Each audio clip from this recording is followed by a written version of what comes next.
Folks, it's time for three things you should know about Ohio Stadium.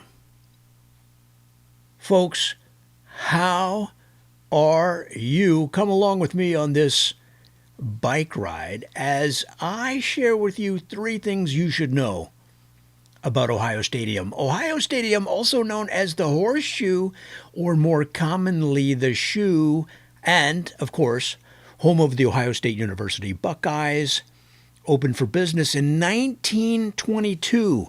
It was built largely to handle the massive crowds who were coming out to see Buckeye legend Chick Harley, who led the Buckeyes to their first two Big Ten championships.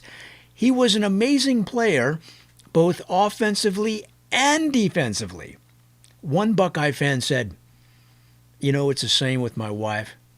You have to be good on both offense and defense. On offense, you have to be creative with the stories you tell her.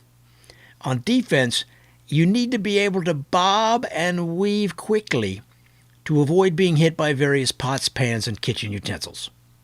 Did you know Ohio Stadium is the third biggest football stadium in the country? Of course, Ohio Stadium is in Columbus, and Columbus is also site of the Ohio State Fair, where they show the third largest rooting pig in the country. Amazing. His name is Henry, and he is owned by farmer Oliver P. Pickle. Mr. Pickle said, "Henry is an eating machine. That boy will eat just about anything you set right in front of him. One time we came back from church and we had stopped off to the local diner for some post-church breakfast. Well, we walk out on the sidewalk and we see a fellow there selling leather billfolds, wallets, and other whatnot. I needed a new leather scabbard for my Japanese sword I bought on QVC, so we bought one of them, and Cousin Ivan selected a nice variety of wallets that he plans to give out to his nephews at Christmas. Well, no sooner had we got out of the truck when we got home, but Henry stuck his big nose in there, pulled the bag out of the floor next to the passenger seat, and proceeded to eat every wallet, billfold, and scabbard we had purchased that day. It was a tragedy.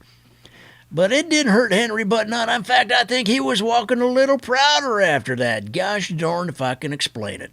The original seating capacity of Ohio Stadium was 66,210 fans. The population of the city at that time was approximately 250,000 people. That means that around 25% of the entire city could fit inside the stadium. Yes, we knew right away that we could use the stadium for more than football, a city official explained.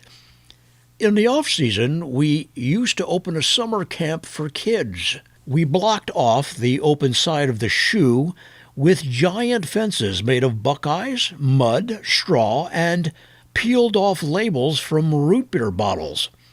Then we'd fill up the Shoe with water so the kids could swim from end zone to end zone. Some of the more athletic kids would get up on top of the field goal markers, swing their body around to get some kind of a centrifugal force going, and they'd whip around and fling themselves out to the 50-yard line before they splashed. One kid hit wrong, and he had more marks on his body than a slice of pimento loaf. Folks, those are three things you should know about Ohio Stadium. Hey, don't forget to comment, like, and take your fist and smash that subscribe button. And until next time, I'll see you then.